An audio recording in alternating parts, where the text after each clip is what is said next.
Assalamualaikum warahmatullahi wabarakatuh. Sunan Ampel adalah seorang wali yang menyebarkan ajaran Islam di tanah Jawa.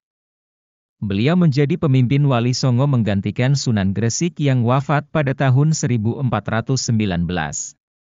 Sunan Ampel memiliki nama asli Raden Muhammad Ali Rahmatullah atau yang biasa dipanggil dengan nama Raden Rahmat. Di Campa beliau dipanggil Bong Suiho. Beliau lahir pada tahun 1401 di Campa. Sunan Ampel adalah putra dari Syaikh Ibrahim Samarkandi dengan Dewi Chandrawulan. Sunan Ampel juga merupakan keponakan Dyah Dwarawati, yang menjadi istri Prabu Kertabumi atau Brawijaya Raja Majapahit. Sunan Ampel memiliki dua istri. Istri pertamanya adalah Dyah Chandrawati atau Nyai Ageng Manila Putri, seorang adipati di Tuban yang bernama Arya Teja Al-Abbasyi. Dari pernikahan ini dikaruniai putra-putri di antaranya, Maulana Mahdum Ibrahim atau Raden Mahdum Ibrahim atau Sunan Bonang, Syarifuddin atau Raden Kasim atau Sunan Derajat, Siti Syariah atau Nyai Ageng Maloka atau Nyai Ageng Manyuran, Siti Mutmainah, yang terakhir Siti Hafsah. Istri kedua adalah Dyah Karimah binti Ki Kembang Kuning, melahirkan beberapa anak yaitu, Dewi Murtasyah yang menjadi istri Sunan Giri, Dewi Asyikah atau istri Raden Patah, Raden Husamuddin, Sunan Lamongan, Raden Zainal Abidin, Sunan Demak, Pangeran Tumapel atau Pangeran Lamongan atau Sayyid Maulana Hamzah, ayah dari Sunan Tembayat. Yang terakhir Raden Fakih. Ketika Sunan Ampel pertama kali menginjakkan kaki di Pulau Jawa pada tahun 1443 bersama dengan saudaranya, yaitu Ali Musada dan Raden Burere, beliau menetap di Tuban. Saat menetap di Tuban, Sunan Ampel mengunjungi kerajaan Majapahit untuk menemui bibinya. Raja Majapahit kemudian memberikan hadiah tanah yang berada di Ampel Denta, Surabaya. Di tanah pemberian Raja Majapahit inilah Sunan Ampel kemudian mendirikan pondok pesantren dan mulai berdakwah.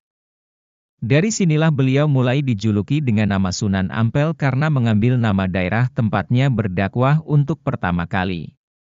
Saat itu kerajaan Majapahit yang sedang dalam masa-masa suram karena para adipati dan pembesar kerajaan melupakan tugasnya dengan hidup mewah dan berpesta.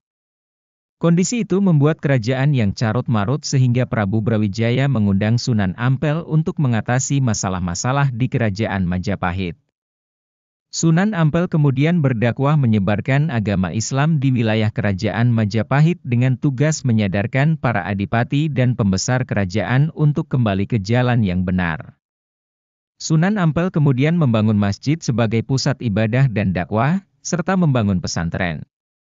Daerah tempat pesantren tersebut dikenal dengan Ampel Denta sehingga nama Raden Rahmat kemudian dikenal dengan sebutan Sunan Ampel. Sunan Ampel juga berdakwah ke pelosok negeri, mulai dari Madura hingga Bima. Sunan Ampel terkenal sebagai orang yang ramah. Keramahannya ini pun menjadi metode tersendiri dalam menyebarkan agama Islam. Sebab tak sedikit orang tertarik masuk Islam karena sikap beliau yang ramah. Selain itu, Sunan Ampel juga mampu beradaptasi dengan cepat pada masyarakat setempat. Ia diketahui berusaha belajar bahasa Jawa, walaupun dalam pengucapannya sering bercampur dengan cara pengucapan bahasa Arab. Yang unik, tak jarang Sunan Ampel juga memberikan cenderamata.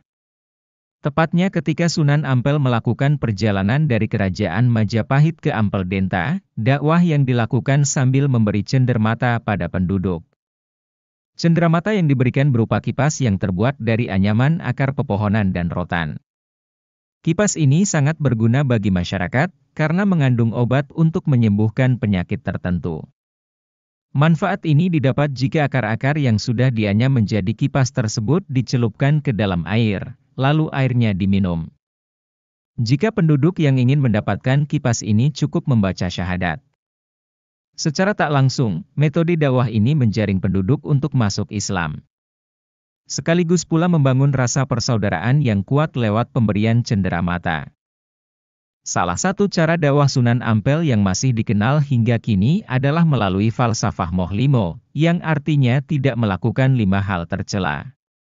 Dikutip dari buku sejarah Wali Songo, berikut ulasannya, moh main, tidak mau berjudi, moh ngombe, tidak mau mabuk, moh maling, tidak mau mencuri, moh madat, tidak mau mengisap candu, narkotika, moh madon, tidak mau berzina. Kelima ajaran tersebut pun menjadi dasar dalam berperilaku baik.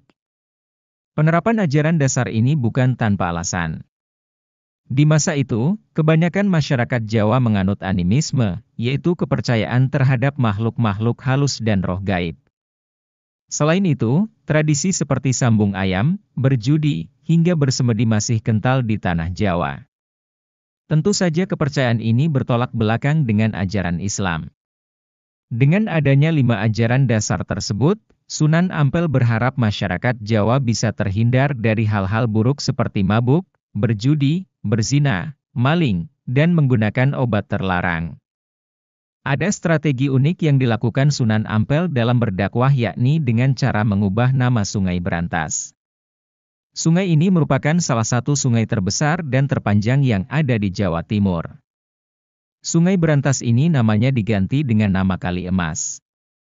Selain mengubah nama Sungai Brantas, Sunan Ampel juga mengubah nama Pelabuhan Jelanggamanik dengan nama Tanjung Perak. Penggunaan kata emas dan perak ini ada alasannya sendiri. Dengan menyematkan kata emas dan perak, maka orang-orang akan berbondong-bondong datang ke Jawa Timur, terutama Surabaya, karena percaya kalau di daerah tersebut terdapat harta karun yang melimpah seperti emas dan perak. Banyaknya orang yang berbondong-bondong datang ke Jawa Timur membuat Sunan Ampel memanfaatkan kesempatan tersebut untuk berdakwah dan menyebarkan agama Islam. Untuk mendekatkan diri dengan masyarakat setempat, Sunan Ampel memiliki cara unik dalam berdakwah. Caranya, yaitu dengan mendekatkan dan memadukan istilah-istilah Islam dengan bahasa yang digunakan oleh masyarakat Jawa. Sebagai contoh, kata sholat diganti dengan kata sembahyang yang sering digunakan oleh masyarakat Jawa ketika akan beribadah. Tak hanya itu saja, kata musola juga diganti dengan nama langgar yang terdengar mirip dengan sanggar. Sanggar adalah tempat pemujaan atau tempat menyimpan sesajen pada masyarakat Jawa. Tentu saja dengan pendekatan inilah, Sunan Ampel bisa berdakwah dengan lebih lancar di tanah Jawa. Salah satu cara berdakwah Sunan Ampel lainnya dengan menguasai kebutuhan pokok masyarakat setempat. Jadi, beliau akan menyediakan pasokan kebutuhan pokok lalu membagikannya kepada masyarakat sambil berdakwah. Pendekatan ini sangat ampuh dilakukan dan bisa membuat masyarakat tertarik untuk belajar agama Islam karena merasa Islam adalah agama yang mengajarkan untuk saling berbagi. Cara lain Sunan Ampel dalam berdakwah, yaitu dengan melakukan pendekatan terhadap tokoh-tokoh masyarakat dan orang-orang yang berpengaruh di Pulau Jawa. Inilah yang menjadikannya mendapat julukan sebagai wali pendakwah di jalur politik. Selain melakukan pendekatan dengan tokoh masyarakat, Sunan Ampel juga melakukan dakwah dengan cara membangun jaringan kekerabatan secara lebih luas. Caranya, yaitu dengan menikahkan anak-anaknya dengan orang-orang penting di Pulau Jawa. Sunan Ampel sendiri menikahi anak perempuan Bupati Tuban yang bernama Nyai Ageng Manila. Istri keduanya adalah Dewi Karimah yang merupakan putri dari Ki Wirosroyo yang merupakan tokoh besar di tanah Jawa. Sunan Ampel meninggal diperkirakan pada tahun 1481 Masehi dan dimakamkan di barat Masjid Ampel Surabaya.